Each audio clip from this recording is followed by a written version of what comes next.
off-topic question, but if you were to have a magic wand at the end of your next term, what do you wish to have accomplished? Magic wand. Well, I think the first thing I would change would be our property tax apportionment ratio, because that just limits us in so many ways. So that's the allocation of property taxes because of our designation as a rural community. Is that close, but no. No, okay. It's our allocation of property taxes after Prop 13 passed, and the state legislature had to figure out an apportionment formula because the property tax overall burden between schools and special districts, cities, county was about like 2.6%, and then Prop 13 said nope, it's got to be 1%. And there's basically 1 month to get from when Prop 13 passed to the next budget, and at the beginning of July. And so the state legislature was like, okay, everyone as you were, whatever percentage you were getting of the old amount, you're getting the new amount, and we're locking it in. And they basically have not been able to figure out a better way to do it since then, 1978, 45 years ago. Yeah. And we were a relatively, rural county at the time. We were frugal. We didn't take a lot of property taxes, and so we just got locked into this low rate. So ours is 13.5%, and the statewide average is 20% for counties. And then all the growth happened in the unincorporated area because the cities didn't want to expand. I mean, the reason the city water department serves up to 41st Avenue is because the city of Santa Cruz was going to go to 41st Avenue. But then Prop 13 made it so that residential property doesn't pay for itself in terms of like cost more in services than the property taxes receive back. So there's no incentive for the cities to expand. As a result, the growth happened in the unincorporated county. Now we have to provide more services for more people with less money. And then you have on top of that a pretty difficult road network. And then a pretty low growth attitude that prevented, funding things with new housing. And voila. And here we are. So how does it change? It's I was just talking to a fellow supervisor over in Santa Clara County. He's like, oh boy, this is a steep hill. Ultimately the state legislature could change it. Okay. They were the ones that created the formula in the first place. Or it could be a state ballot initiative. There's pretty much only two options. And there'll be winners and losers is the problem. Yeah, that's right. Right. So how do you write something that is where nobody loses, or as few people as possible? Benefits the large majority. Yeah. So would the hurdle there be getting the buy-in from the state, or would the hurdle be locally, the buy-in from people locally to change this designation? Well, maybe both. Either the buy-in from the state. I think you need the buy-in from people locally, either to put pressure on our legislators or to pass it through a ballot initiative. We might have to threaten to pass a ballot initiative in order to get the legislature to actually act. I was actually just doing some research on this after my conversation.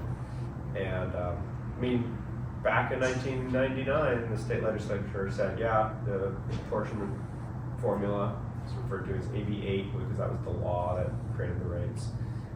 It's broken, it's opaque, doesn't work great. We want to reform it, and the legislative analyst's office, which is kind of the, what it says it, analyst for the legislature, did a report, which I've actually was just reading.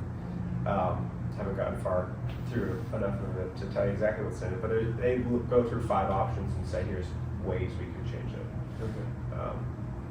So I think it's, it's possible, but challenging. Ultimately, in some ways, doing it through a ballot initiative might be more possible because It benefits. well, It benefits our county. So what we it would have have to to be buy a in. state ballot Oh, initiative. state ballot It's a initiative. state law. Got it, yeah. I think you would need significant enough outrage and then someone to fund that project. But I think maybe the outrage comes over one of the topics we're talking about today, homelessness, and the fact that the state has not been providing consistent funding for counties to deal with this issue. And we need it. It's not just homelessness funding though, it's all public services, right? Right, so the property tax formula does affect pretty much all the services that the county delivers. So that, my reason for asking is that is we have the opportunity to really make that relevant to everybody. Like even if somebody didn't care about homelessness, they would care about one of the 10,000 other things that they need from the county. Right, and what a lot of people care about is roads. I don't know where exactly you guys live, but the reason our roads are in such terrible shape are because we have systematically underinvested in them over the last 45 years because there just wasn't enough money. So the way you keep the lights on and everything moving forward with a limited budget is deferred maintenance. And that's what you see in our roads, you just see in pretty much any one of our county facilities. Infrastructure, yeah. Close enough look, I mean, water, Everything. yeah, everything. So I listened in on a recent meeting that you had regarding winter preparedness. And I think that you were talking about the Prop 13 initiative then. And as far as the buy-in is concerned, clearly we need more funds. This is obviously a clear path for that. But the concern I can hear people having, and a concern that I have myself, is where those funds are going to be taken from, right? And so one of the first things people are going to be concerned about is the schools. So how do you address that with the people that have those concerns, and how we can mitigate possible loss of funding for our schools that need money? Right. Yeah, and I haven't designed the right solution yet. Just can say it's a problem, and the more people know about it, better, and faster hopefully we get to a solution. I think you had asked also, like, well, what assurance do we have that schools will be kept whole? I mean, I think the political necessity of that. People aren't, at the end of the day, our schools need more money, not less. Yeah. And so I think that in order for any solution to be politically viable, either at the legislature or for a ballot initiative, that is kind of a requirement of the solution. I think the money comes from just more discretion at the county level for how we spend money, even if the money is exactly the same amount. So to understand this, again, kind of goes back to the homeless issue, which is basically, as a supervisor, I really only have discretion over about a fifth of the county budget. So the top line figure is 1.1 billion. Wow, what couldn't you do with the 1.1 billion? That's what I thought to myself the first time I was running, right? I said, we gotta be able to solve these problems. Yeah, it's easy, man. Easy peasy. The problem is you get in there like, oh, let's look at the biggest slice of the pie, health and human services. Well, the majority of that money is coming from the state and flowing through the county, but for these required things. Right. And so I think the solution to this problem is just giving the county more discretion over how to spend the money, because we're just out.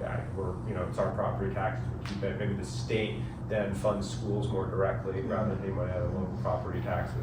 I mean, it kind of makes sense, right? I mean, what does schools fuel? They fuel the economy. So that's sales taxes and income taxes. So why don't we fund schools through those? And then property taxes, which are your roads, fire, police, the things around you, get funded from property taxes. So I think that the way I envision it is you could just take a lot of the bureaucracy out of it, right? If you go back to homelessness, we manage 41 different state and federal grants, and we don't have a whole lot of local money to spend on homelessness. And those grants are, some are 1 year, some are 2 year, some are 5 year grants. You don't know if they're going to be around for the next cycle, or that you're going to win them again. You got to apply for them every time. So it takes staff time to do the applying. It takes then on the state or a federal government side, staff time to review the applications. And then the funds that we get, or maybe like the terms of the grant, are not even actually what we really need, right? You're asking about safe parking. Great thing to spend money on. Super cost efficient. Our safe parking programs through the Association of Faith Communities, one of the most cost effective programs we run. I'd love to expand it. How But the what free is, guide. but what is, yeah, or free guide, totally. They do great work. But that's really more like shelter or maybe temporary housing. So it's like, but the state grants are for permanent housing or for mental health services. So none of the 41 grants are for the thing that are most cost effective to expand. So I think, ultimately, even if everyone basically had the same level of funding, we could get more discretion over it and maybe there'd be less paperwork so we could spend more time doing the real work. Okay, so what I'm hearing is, we need a little bit more freedom on how to handle the money in addition to more money. Yeah, and also just consistency in funding, right? I Right. mean, because, like I said, we don't know that all 41 of those grants are gonna be there the next time around. Right. So it's been a big push is the California State Association of Counties. CSAC is the acronym, is basically where all the counties get together and then like, okay, this is what we need, this is what we're all dealing with, and lobby Sacramento for it. One of the big asks this past year was called the At Home Initiative, and basically saying we want more consistent funding to deal with homelessness. Whether it's per capita allocation or something, we just need consistent funding. We need a clear plan to say who's responsible for doing what, city, county, state, and then that way we can actually build sustained and successful programs. Because we know the money's gonna be there. Instead of piecemeal because of grants. Instead of, you're telling me to do this, you're Here's telling some me to do money that, to you're telling me to do that, I gotta, pay Earmarks. for it, but I can't, I can't do the thing that we really need to do. Yeah. So that was actually one of my last questions for you. So let's start at the beginning. So we've met, since our original panel, we've met with a bunch of different leaders, people in different departments, from service providers to law enforcement, nonprofits, and so we're kind of formulating some opinions. But we would like your opinions on some of the most pressing issues that you're seeing from your perspective as a district supervisor, facing our community today, and what solutions that you see as far as those concerns. Well, I think housing is kind of the central issue, right? And then homelessness is like the acute symptom of that, right? And also in some ways climate change is a symptom of it as well, because we have this incredibly inefficient distributed infrastructure that requires everyone to get in a car just to get a carton of milk. So that it's pretty fundamental, the housing problem. I mean, actually, go back to my magic wand at the end of another term. I think another thing I would do is just completely rewrite our zoning code to be a lot simpler and easier to execute. So, people reach out to me all the time because they're having trouble with the permit. And like, planning department's insane. We've been stuck on this for 2 years and spent $50,000. Like, just can't. You're my supervisor. You control these people. Fix it. And I try, but it's also this kind of awkward dance, to tell you the truth, a little bit, in that technically the supervisors only can control staff through a majority vote of the board. You don't we're not supposed to be able to like say do one thing or another. Individual staff, right? We act as majority. The other thing is that staff is actually carrying out county code. Right. So they're like, it's not our fault, this is our code. So having done a little programming in my life, I can understand that that's true. I mean, you write a long, complicated program, it'll either throw an error message and break, or just take a long time and you won't get half the results you want. So making the zoning code simpler to execute would be a huge win. It would allow us to build housing faster. And I know there's kind of this sentiment right now of like, why is the state requiring us to build all this housing? We need less interference and local control. But I think that one thing the state, put the requirements aside, but one thing I think the state could do is create a uniform zoning code. We have we have a uniform building code, but zoning is different in Capitola versus the city of Santa Cruz versus county of Santa Cruz, let alone Santa Neighborhood to Clara. neighborhood. I mean, it's Well, pretty there's the, property specific. well, yes, I mean, there's, each property has their own zoning, but even like what those zones are called Right. might be different, like, Yeah. you know, industrial might be like M in one city and I in another, and then have 15 subcategories in one city and 2 in another. And so that fact then makes it like harder for planners to move around or to learn, longer time to learn their renewable codes when they get hired, and longer for, plan checkers to, or whatever, architects to plan something to code, et cetera, et cetera, et cetera. So having a uniform zoning across the state, which they actually do have in Japan, and it's been cited as one reason why it's a little easier for them to build there. And maybe that would make our whole county so much better. But also Capitola has the ADU where you have like 3 options for an ADU, and if you pick one of them and execute it, it's totally permitted. No Yeah. questions asked. And it's like, I'm sure Marvin, you hear it all the time, like people complaining about working with the county. It's a travesty what does not get done because of holdups down at the county. Yeah. And so we met with builders, I can't remember when that meeting was. Yeah. Anyway, but someone had mentioned working with you, and that there was an issue with the plumbing pipe size, and you were able to work with them, and you were able to modify this requirement that was not even a requirement. It shouldn't have been a requirement. So is there anything that sticks out to you besides having the state write a uniform zoning code that could make working with the county, I mean, just not even builders, but homeowners that want to put in an ADU or put in double pane windows, for God's sakes? Yeah. Like, is there something that you see that could be such a simple fix as you've already done that would make homeowners' lives easier? Yeah, I'm trying. First of all, I think that we can actually write that simplified zoning code in our own county and then propose it for other communities to adopt, or even for the state to then try to share with more communities. And you brought up the pre-approved plans for ADUs.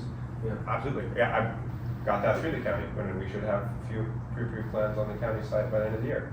Oh, hooray! Yeah. Oh, sweet. Cool.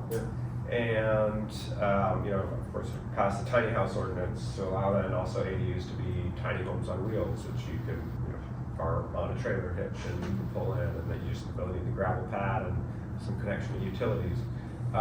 The other big policy that I think will be on our agenda for November 14th and finally approved is a third-party plan check program, which is something I heard a lot from the building Ooh. community, which Cool. is, it sounds like you kind of get it, Yeah. but instead of having the county approve your plans and waiting an invalid amount of time, Yeah. you just hire your own plan checker. Yeah. And From an approved list of. yeah, we'll say, here are people we've worked with, we know they can do the job. Well, I mean, Santa Cruz is already using an outsourced plan checking. Santa Cruz City. That's right, and the county does too. And the county does too. Okay. To try, and So- in fact, one big push this last year was to, on my part, was to triple the amount that we're using third-party plan check services to work down our backlog.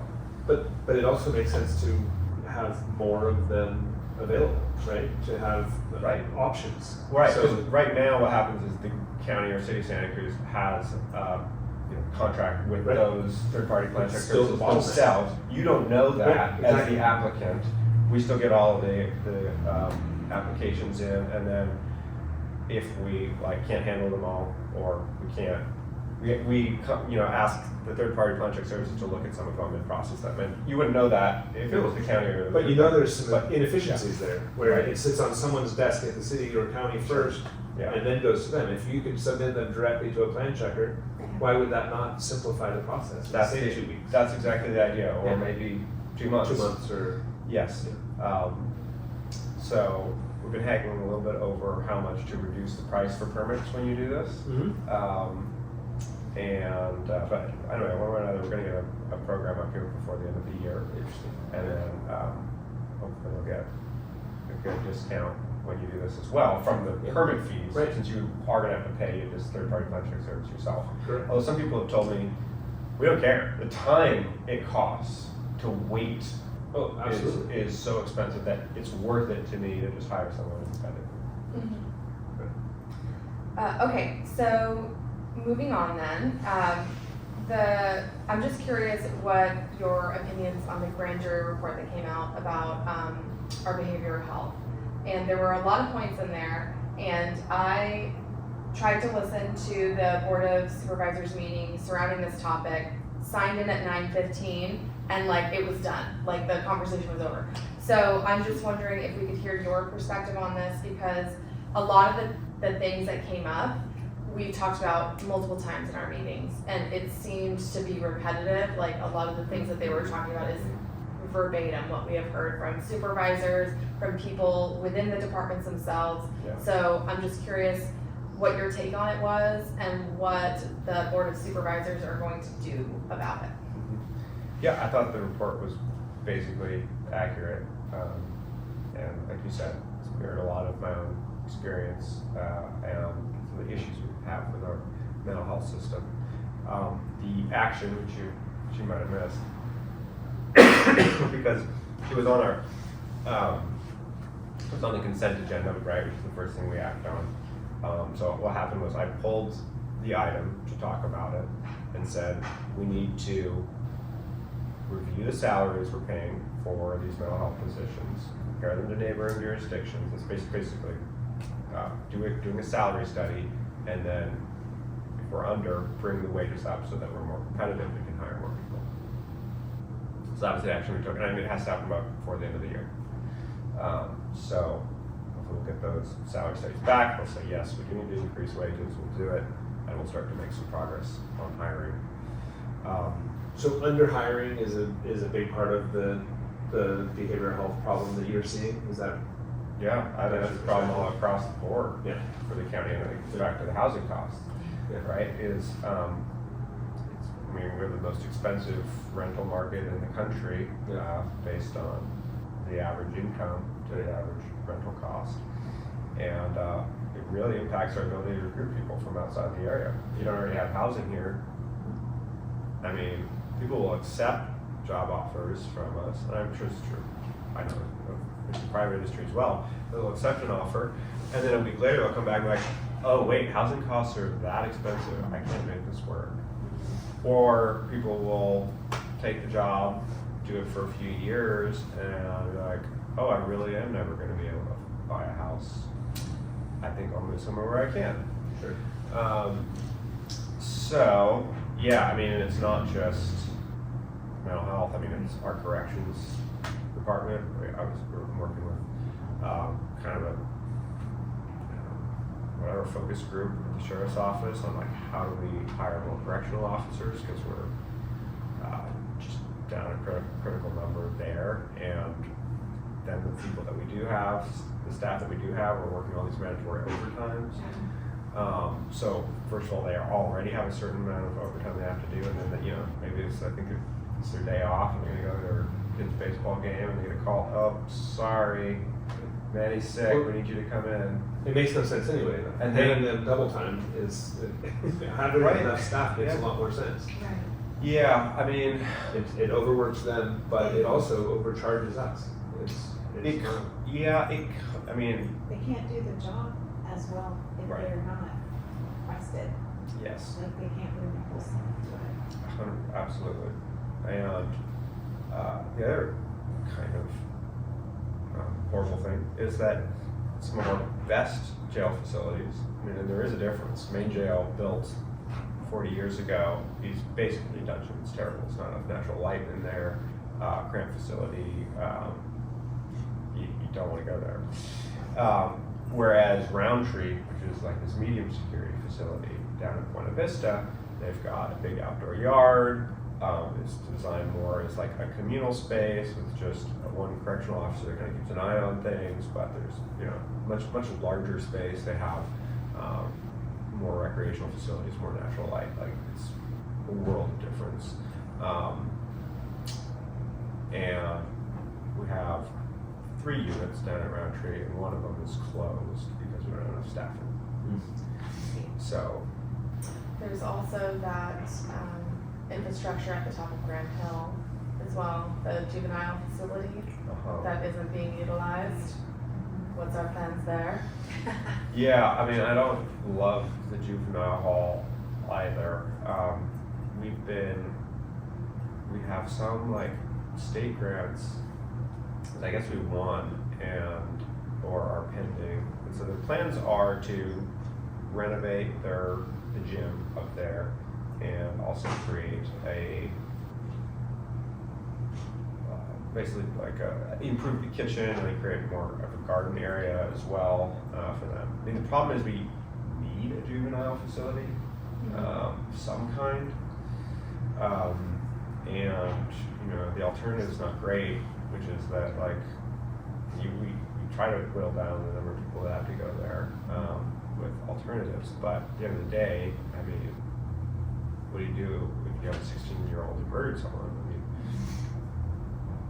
And you don't necessarily want to send them out of the county where they're going to be further from their family.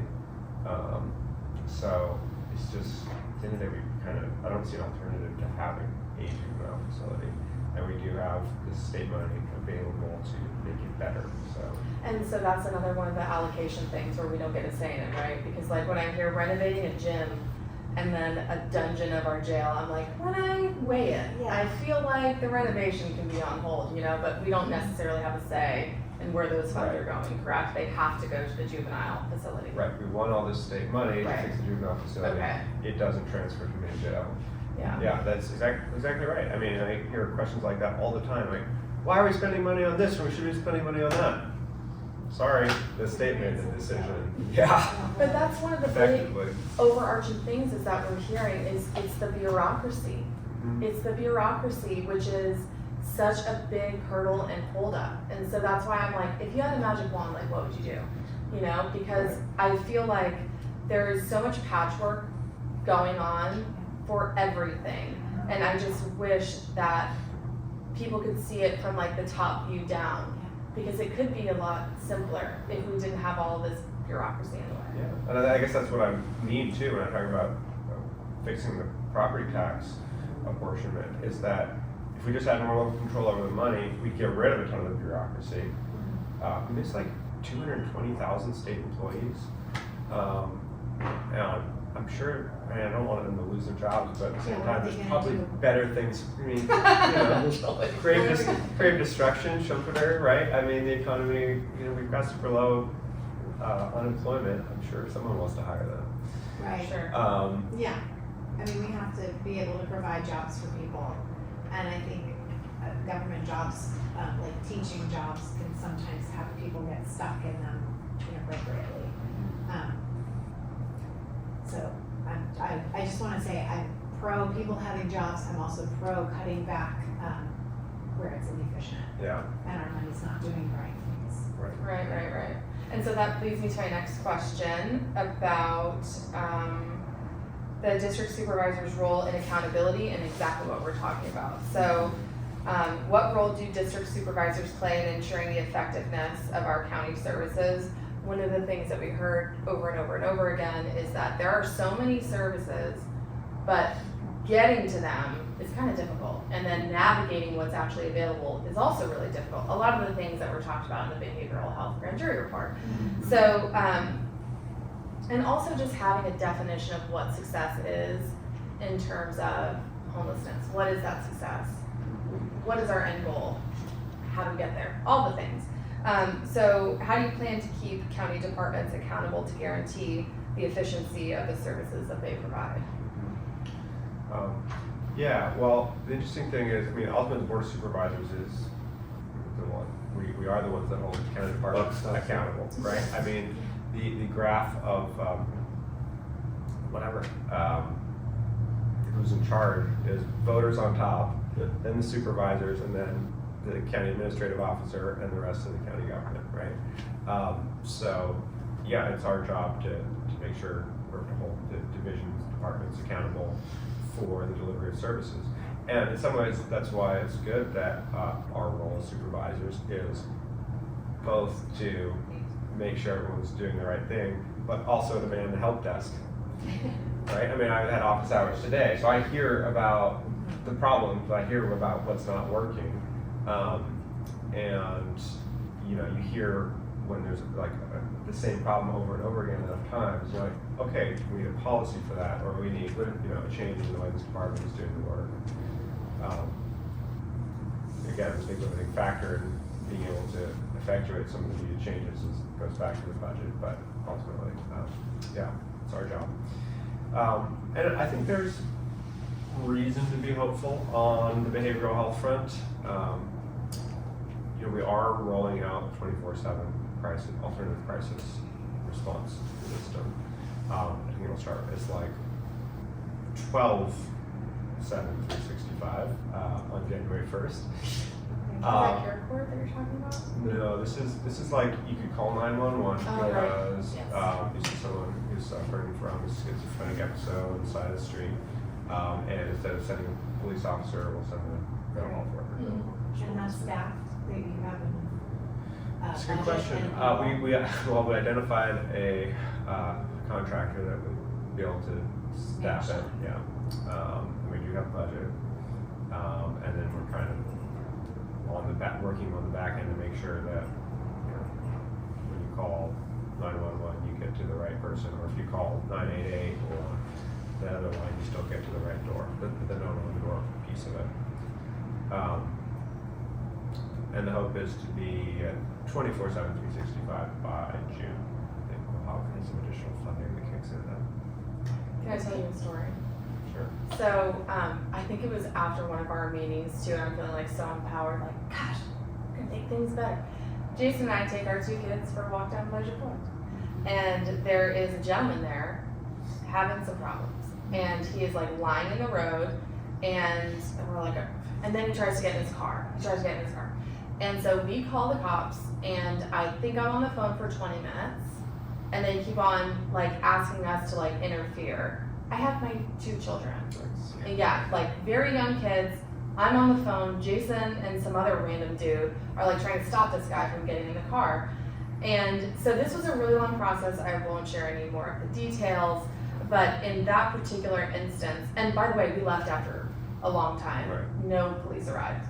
And would that be an instance where one of these individuals will come out instead? And how are we going to spread the word that this is the number that we need to call? Because everyone always just calls 911, right? So how are we going to get the word out, and how are we going to make sure that it's effective? Right. Well, probably the reason that Governor Pleasure Point would be unincorporated counties, the sheriff didn't show up was they might have. I mean, if you do a ride along in the city, you know, you get the calls, right? And there's sort of a sense of urgency, like, well, this guy's got a knife. This guy's just drunk. He's in his car. Okay, so I'm gonna go to the guy with the knife. So they're probably triaging that way, and that might be why I didn't show up. The idea is that you won't need to know the special number to call, because you'll just call 911, and the switchboard operator will be like, 911, how can I take your call? Oh, okay, we got a mental health issue. I'll sign that to the alternative crisis guys. Great system. Yeah. Galen asked, what are the targets? How do you know that you've succeeded in terms of what about to solve the homelessness problem, for example? Well, probably the best metrics that we have are from the point in time count. Okay. So much is missed from that. What do you feel is missed? I mean, yes, I'm sure you're right. But at the same time, at least it's one consistent measurement that we have every year. Yeah. And it's certainly, it was sort of like, we did actually do like best ever this year, right? I mean, 22% reduction in homelessness year over year. Because we worked our butts off giving out emergency housing vouchers, right? We had 280 originally, gave them all out, actually got people placed in the housing. And then the federal government was like, wow, Santa Cruz did awesome. You want some more vouchers? Yes, please. Yes. We ended up giving out more than 600. So more than double our original allotment. And now we're like on their A list. And so they were like, we just got another 40 vouchers delivered. So, and that's great. I mean, that's basically the federal government saying, okay, we're going to pay for this person's housing for perpetuity. It's awesome. I was under the impression that the COVID vouchers are no longer going to be, Funded. yeah. That's what That we were- funding has dried up. Yeah. So a lot of those. And the people vouchers who that were are in like- place, they can keep them until they lose them, and that voucher is not then available for somebody else. Right. Well, so as long as they're in the same department or unit. No, what I mean is, the allotment of vouchers, Yeah. no longer we have as many as we were given during the COVID pandemic. Yeah. And we were told, I think by a vote, maybe it was a different service provider, that those vouchers, while they can't take them away from somebody right now, Right. if for some reason that person loses their voucher, it's not like that voucher goes back into the pot where we have this pool of vouchers available. But it's your understanding that we're not losing those additional COVID vouchers, that the federal government is still giving us those funds?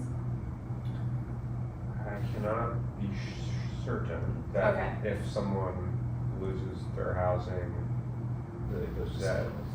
yeah, they might, that they could lose the voucher and it could become an emergency voucher. I honestly don't know the fine print Okay. of the That's okay. vouchers. What about it's not that they're taking them away though. It's not that after 3 years those vouchers dry up and that person is out of luck. No, Okay, they have a permanent voucher as long as they're doing the system. that's my understanding, yeah. And you just said they want to go more, they want to go county board vouchers. Yeah, yeah. So that's not, I mean, we haven't heard that before. Yeah. We've heard that there's going to be a deficit versus an additional. Yeah, so this is encouraging. Well, yeah, I mean, like I said, we just got Yeah. another 40. I mean, so there's people-based vouchers and there's project-based vouchers too. And to be honest, I know just enough about this, and Sure. I can't go deep on this. If you want to learn more about vouchers, talk to someone from the Housing Authority, Jenny Panetta, or Keith Collins. Put you in touch with them. But a certain number of our vouchers are basically tied to the door, so to the person. And actually housing developers love them because it's basically like guaranteed rent for a certain part of the project, and then they can more likely get a bank loan against that, some portion of that, if they have a funding stream. And I can't remember the exact number, but I want to say it's in the hundreds of project-based vouchers that are going to be coming online soon as well. So, Well, what about the backlog of people who, oh, totally. It's Yeah. 8 years Oh, long. we don't, no, we don't have enough. I'm not saying the problem solved. so that's a property shortage problem, available properties. And just not enough vouchers. I mean, not enough money Yeah, two spent different on problems. housing Okay. by the federal government or the state as well. And so back to your point though about how like you only know a little bit about it and it's kind of complicated. Imagine just residents or people that are homeless like that. That's what I have has been such a problem for me. It's like this is all convoluted, and the people that are living in the Pocono or out having a hard time. How are they supposed to navigate that? And then there's a whole intake system, which just seems counterintuitive, and I just wish that there was a better solution to it. So, one comment on that, we actually have really changed the way we do the work of housing people from this year. So it used to be we had this big list, and we go around to all the people in Pocono. We're like, okay, let's put you on the list. Someday we'll get you housing, maybe, never.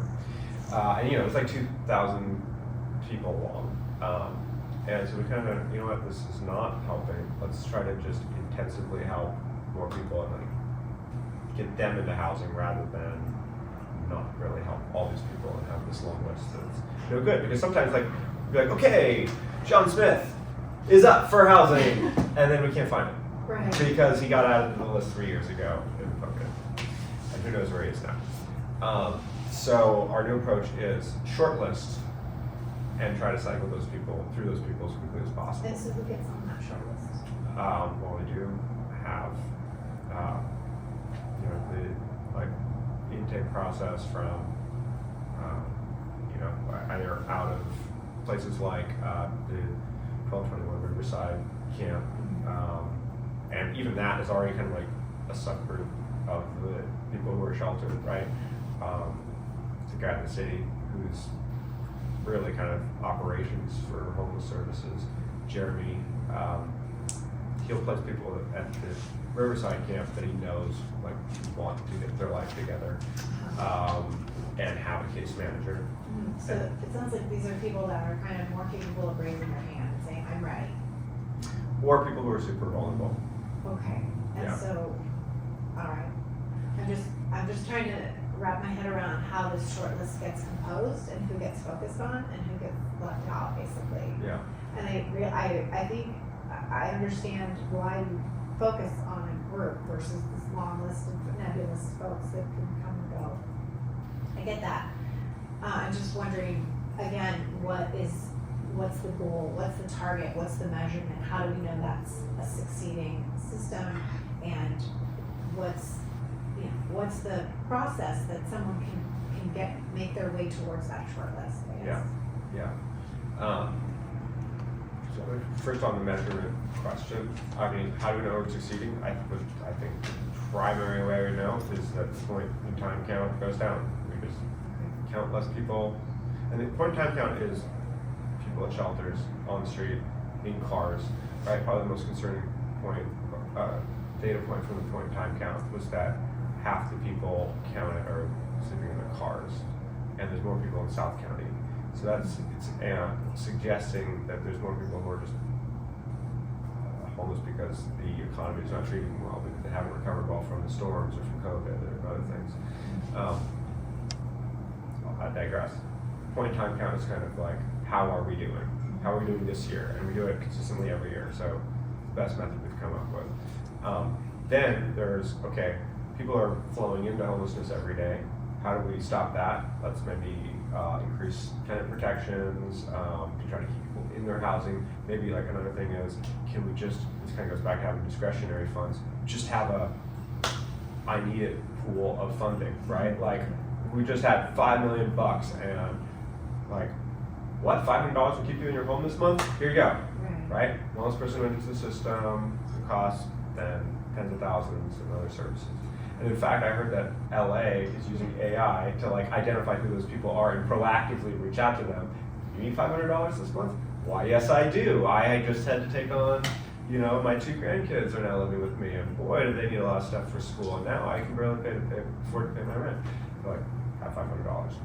Are you saying we do have that, or that's something you want to do? I would love to have that, but we don't. So everybody is talking about these preventative measures, because once you get into homelessness, it is so hard to get out. Right. And so, yeah, we need that. Right.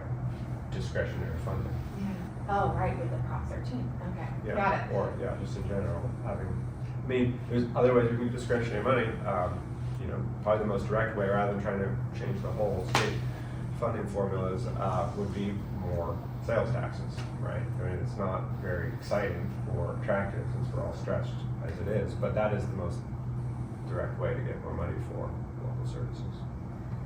Okay, so, that was, go ahead. Sorry. something So else. just slowing down the rate of people coming into homelessness, and also the more housing we have, the more likely is people are going to be able to afford housing and not become homeless.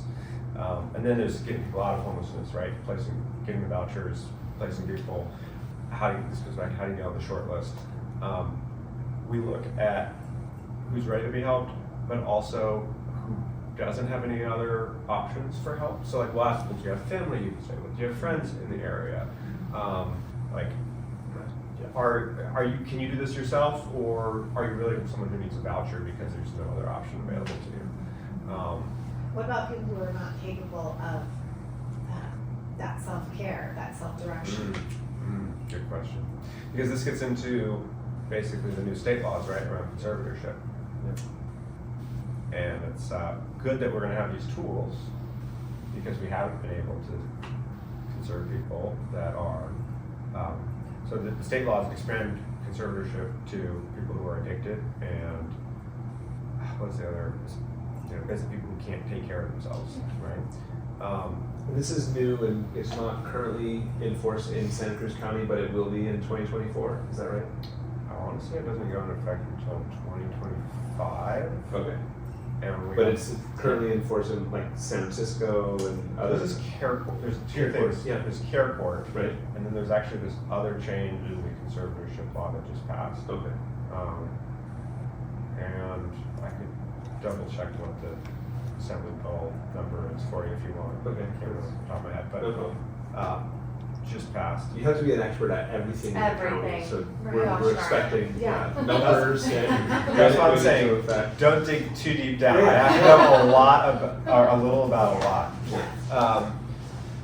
So it's good that we'll have these tools to conserve people, but then we need places to put them. Yeah. Um, So it's a transitional supportive environment, Yep. healing and then transitional and then, Yeah, and it's also just that part has it's all yeah. right. We don't have those facilities or housing units. I was just talking to our CAO about this the other day. It's like to conserve someone is also not an easy process. It takes like 4 county staff. I mean, you've got I can't remember if it's the district attorney, the public defender, right? Person saying they need to go to conservatorship, then the public defender saying, here's why they shouldn't or what alternatives are available to them, advocating on their behalf. I think county council actually is the one that acts as the judge, so to speak, in this case. So it's not actually heard in front of the judge. And then there's someone else, whether it's, I don't know if you're talking about like the, mental health worker or whatever, that's like working with the person, caseworker. So yeah, 4 county staff involved in the conservatorship process. It's not cheap, and it's not And fast. we have a shortage of caseworkers anyway. Exactly.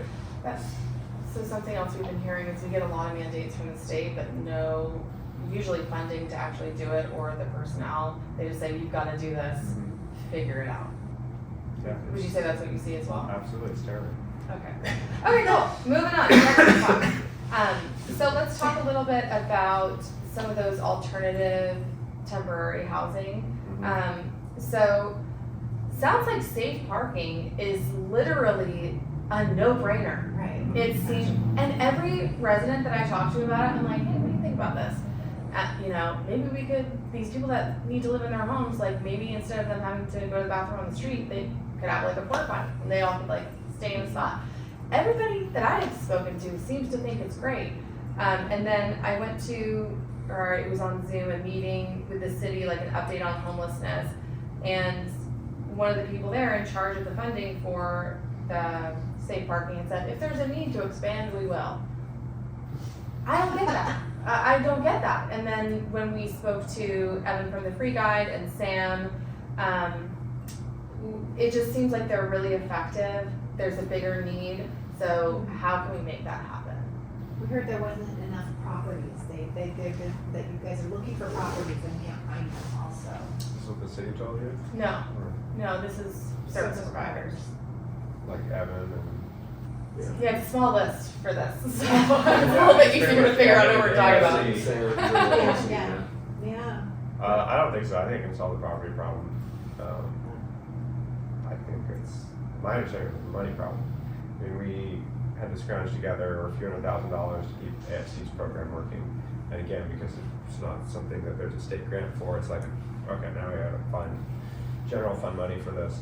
Or I think maybe we I can't remember how Dr. Ratner, our Housing for Health, SAR director, solved the problem. But anyway, my understanding is a money problem. And I mean, this is what I'd say to you is like, why should I support a new half-cent county sales tax? Well, first off, you're already paying a higher sales tax in Santa Cruz and Watsonville and I think maybe even Capitola. And you didn't really notice, right? So yes, it'll be a little bit more money, but you won't notice. And 2, because it provides the discretionary money for the obvious necessary programs like safe parking or temporary housing. Okay. Yeah. Go ahead. What were you gonna say? Well, yeah, I mean, of course, money can solve it, but it also seems like we can work on efficiency, right? And the efficiencies of a program like Safe Parking, it seems like you're affecting more. I mean, their success rates are phenomenal. Mhm. We're hearing 30% or 40%, better, yeah. Yeah. 40% success rate where people are moving from these programs to permanent housing. So doesn't it seem like it can be reallocated? Doesn't it seem like there's ineffective programs that are happening and that we could put money towards something that is actually working? Well, this kind of gets back to why don't you, cut some money out of health and put it on my roads, right? It's like, Yeah. well, because the money was allocated for health by the state. Yeah. And there's a difference between the allocations between permanent housing and temporary, correct? And then this is like kind of the gray, is this temporary or not?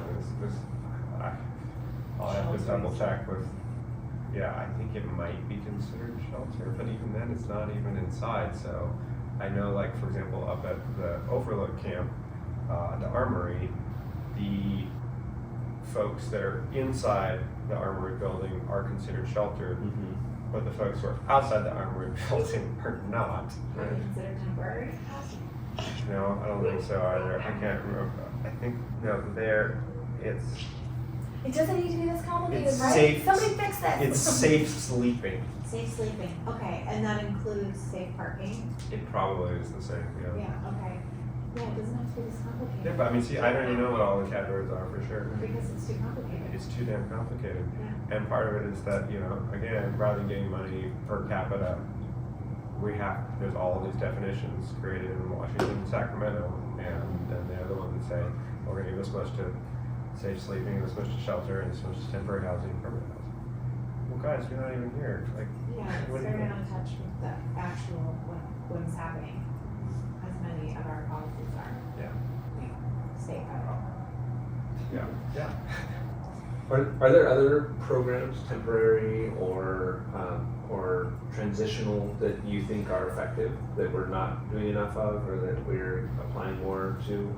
I mean, I always think of Santa Cruz as being somewhat progressive and like, great, we could do something, and wouldn't it be nice if we could pave a way and show other communities that there's a way to do it? Is there anything that's working that you see that we should expand on?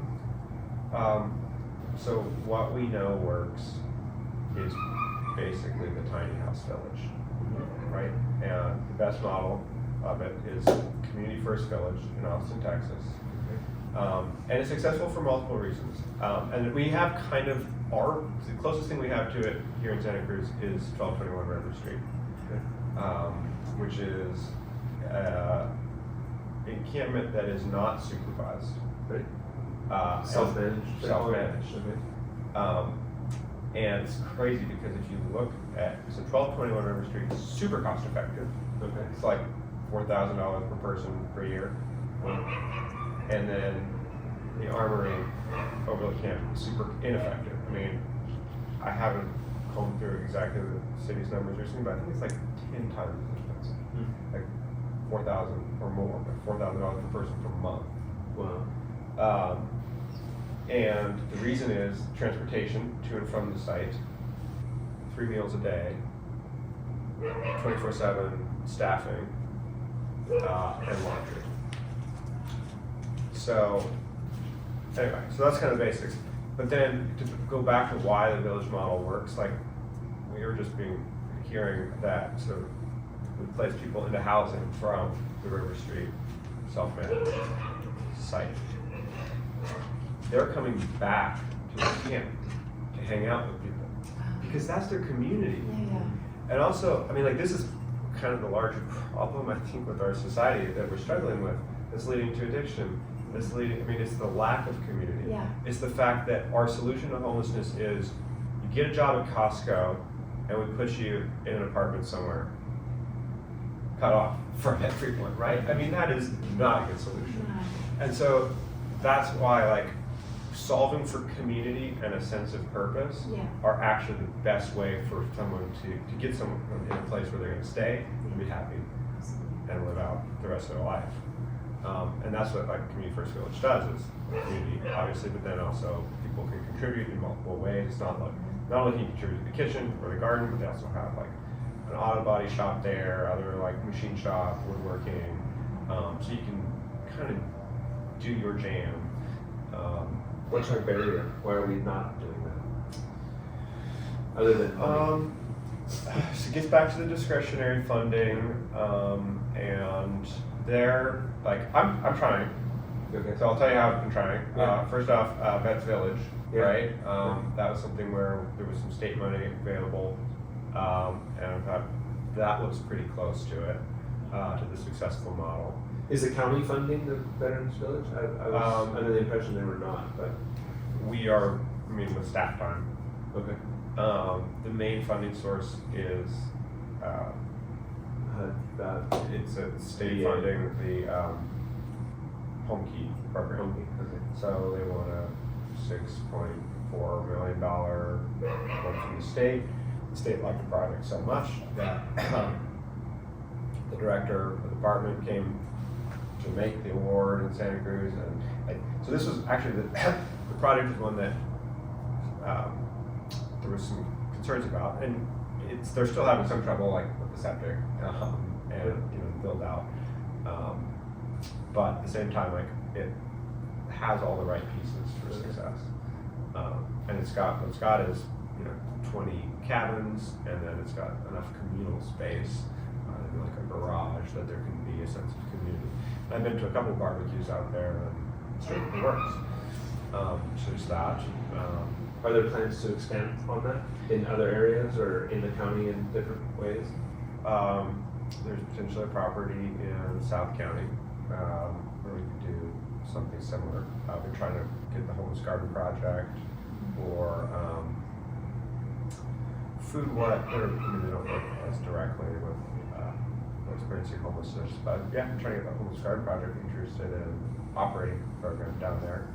I think we have an opportunity, and then I guess ultimately we could just try to find a site and put together a project. And Yeah. What would it take for the community to do that? I mean, it seems like there's a way to do this public-private partnership on something like that, where if you have a model that's working in Austin, Texas, why couldn't it work here? Why can't we move forward on something like that? Yeah, I think between the right amount of private funding and public funding, we probably could. Yeah.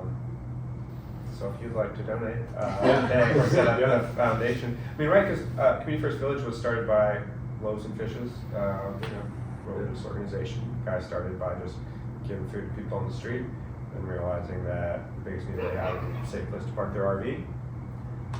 So we bought some property, started RV parking, and then expanded with the tiny homes. Well, You mentioned a couple of figures for the River Street project as well as the armory about what the cost is going out. And so I'm curious, I've asked a couple of times to a few different people about the overall cost of us trying to plug up the problems as far as homelessness is concerned. What we're spending on that versus what a thought out plan to end homelessness would look like.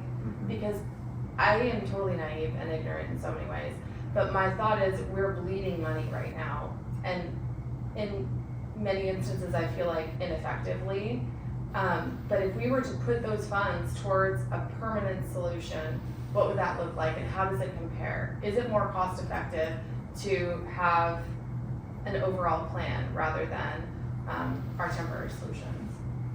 Of course. Yeah, you're right. Cool. We should hire somebody to build out this plan and somehow transition us into the long-term goal, because I referenced Evan from the Free Guide, and he has mentioned a plan, and he's like, I think it costs X, and I think we could do it in 8 years or however long it is. And so I feel like if we are not focused on that, we certainly should be. And if we do not have a department already that is focused on that, I feel like let's have a plan of how to actually end this rather than us just try to stop the flow of problems that we have right now. Yeah, that's a good point. And then once we've got the plan, we go to the state and say, fund it. Sure, or we could look at the money that we're spending, compare it to what the actual solution is and say, Improve it. perhaps we need to Or shift. just like, right, instead of funding these things, please, On please that. fund this instead. Exactly. Right. Exactly. Yeah. So why aren't we doing, can we do that? That, I mean, that's, it Yeah. would start with the study, right? It would start with, would that be a grand jury report that would be? Oh, no, I don't think we need to do No. that. I mean, I love the guys, but I mean, part of the benefit of, you know, private citizens being excited to work on the problem, is that maybe we don't need the study, right?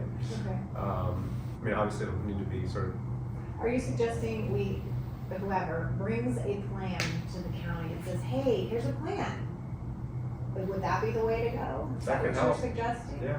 We Okay. need to understand though, we need to understand what's being spent and then. That's the thing, it has to start there, it has to start with, here are the services, the county spends this much on sending the firefighters to 18 people overdosing a day, and that's costing us, $800,000 Yeah, what are the a line week. items?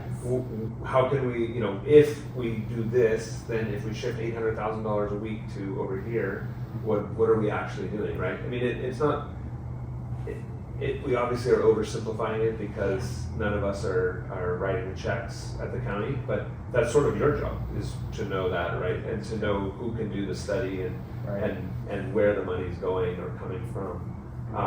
But how could we get involved, or how could the political pressure get to a point where we know this is what's costing us?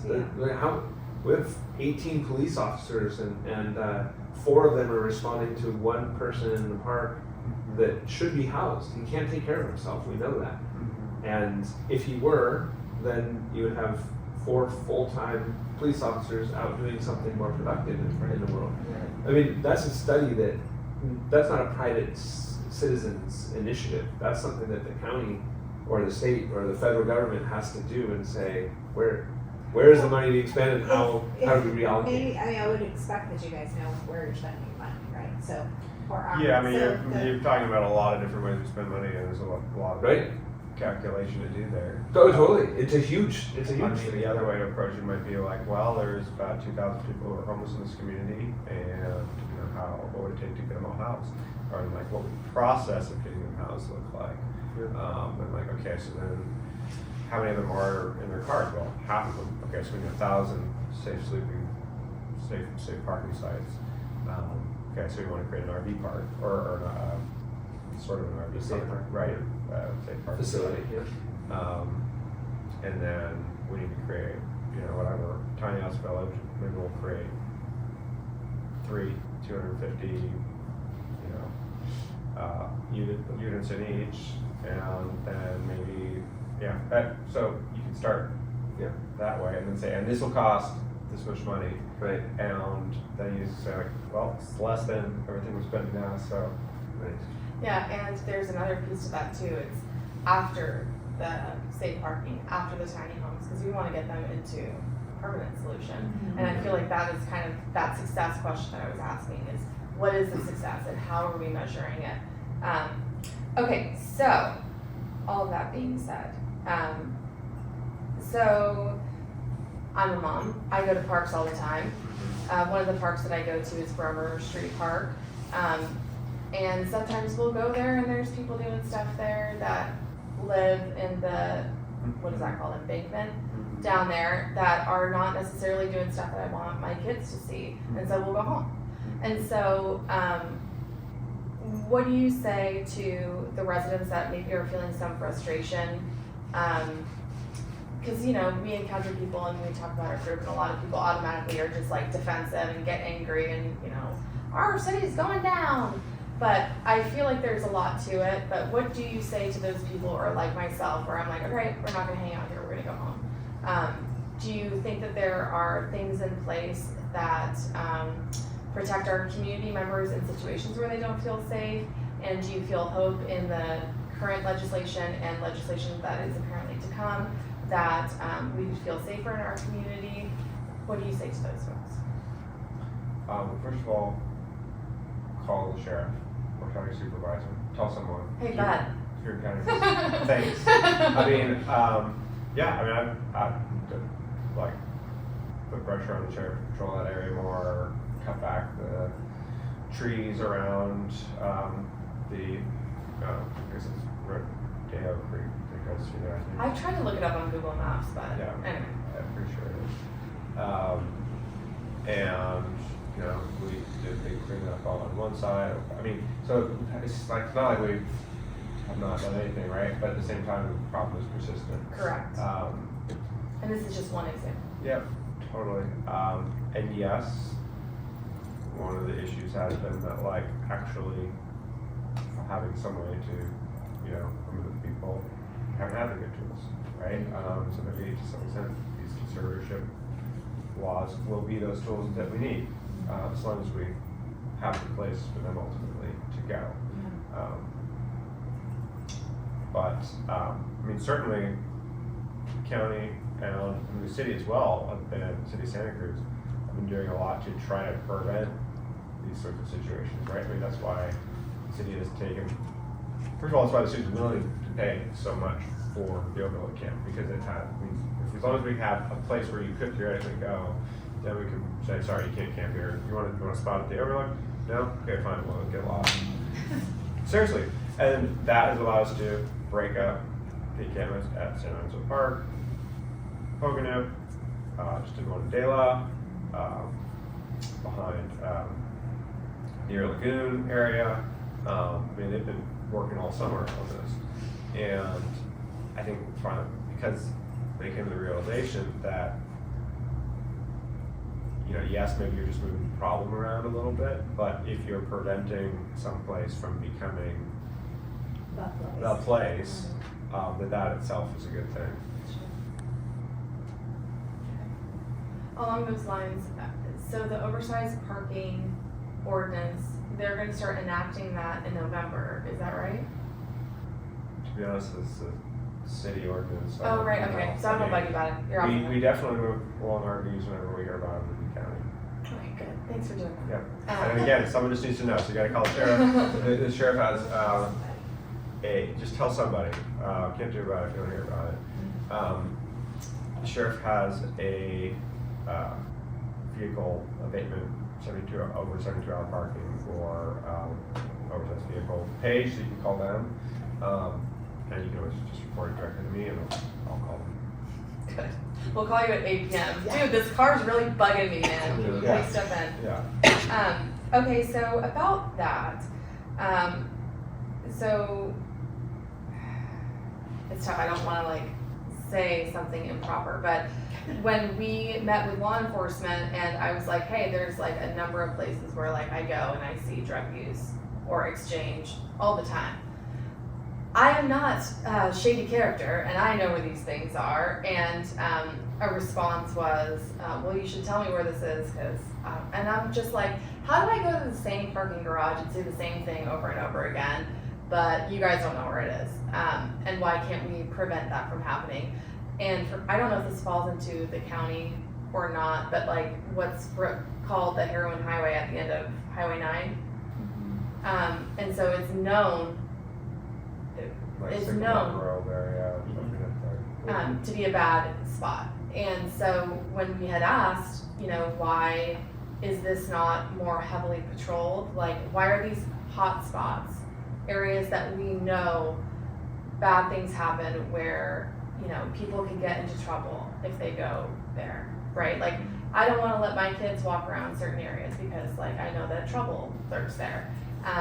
So our response was, well, I can't send officers there because we don't have enough, and that's a longer, it's a crime that takes a longer amount of man hours and X, Y, and Z. And like, that wasn't like something that I wanted to hear.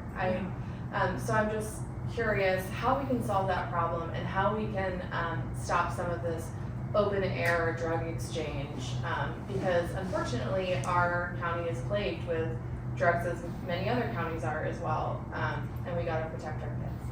Yeah, I feel like having a 6-month-old daughter myself, it's very visceral. And, you know, nothing gets me angrier faster than I thought of anything threatening her. I'm sure I know you feel the same way. Yeah, we're jumping along the beach and like I have to say like stop, you might jump on a needle, right? Yeah. Like that's scary. Yeah, Yeah. and, unfortunately, the bright side about the fentanyl epidemic is that you don't need needles to smoke fentanyl. So there actually has been a huge reduction in needles. But, as far as managing, some of these hotspots, and I'm not law enforcement, I think, having better staff departments would help. So they can't, nobody wants to come work for them. Well, right, City of Santa Cruz are down like 40%, right? I don't know the number, but That's a lot. They were That's very like- call that they try very hard to Yeah. hire people and nobody's coming. And it's probably environment, but also the cost of living, right? You can get paid the same amount, in whatever, even like San Luis Obispo County, where the housing is less expensive. That is a major problem. They also thought there was, another compounding factor is just the fact that we are in an aging community, right? And like less people are taking these jobs or are available to do these kinds of jobs. Well, they were also mentioning they don't have a place to put the people. Right. And they don't have the right services to address the need, like when they have a person, where does this person need to go to be helped? Right. And even if they rest long enough to become sober, and then they get released back to the street, they haven't solved the problem. Right, and we also might not have the legal tools to take them off of the street. That was one of the biggest, that was one of their biggest frustrations. At least, and I'm not speaking for law enforcement, but what I took away from it was, hey, we use the man hours to arrest this person. They get booked and then they're out in like 2 hours. So that was a complete waste. Right, because it's a misdemeanor. Right. And that's something where like, okay, well maybe we as people in California who passed Prop 47 that turned all these drug felonies into misdemeanors need to reevaluate and change the law, right? And this is kind of goes back to the value of initiative versus the legislature doing something. Does take longer to change something when you make a mistake into the initiative. You need another one. So as far as like what to tell people, what to tell me, what to tell me for those that are frustrated that there are some repetitive areas where things are happening that are illegal, but I feel like not enough is being done about them. So what would you say to somebody like me? Well, I think being a squeaky wheel does work. I know the more I hear from people about something, like I might not be able to solve it today or tomorrow, but like I definitely want to solve it, soon. I know I've heard a lot from, for example, the residents along up in Happy Valley about people camping out on Brentford Drive. I had a lot of conversations with. It's frustrating because it's really city's jurisdictions with the park there, but I had a lot of conversations with the parks director of the city, and with the police, and did finally get addressed.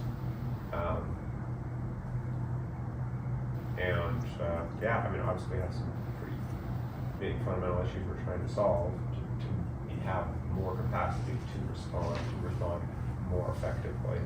But when we hear about an issue, usually we will act on it. Cool. Okay. Noted. Okay, so we're moving right along and we have 15 more minutes.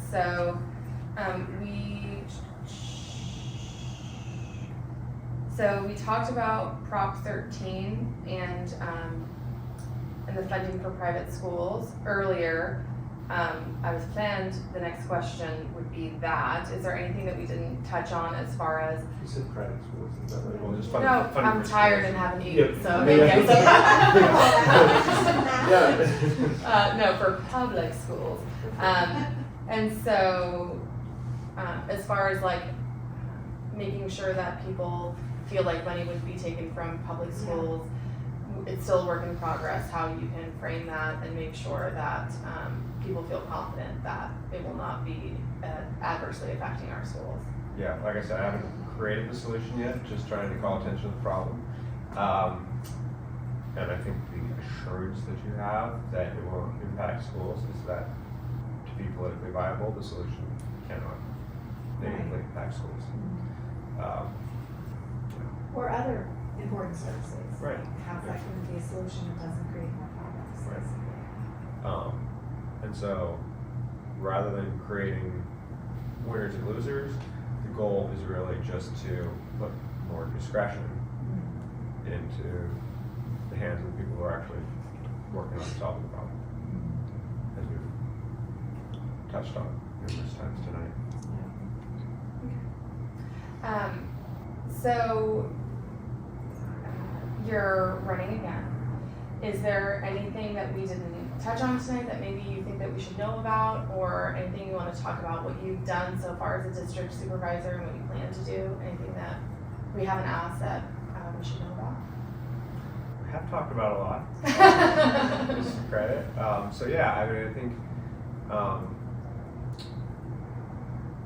I think I've mentioned a number of the things I've done, whether it's working in the planning department to create greater efficiencies. I mean, it's like, I mentioned the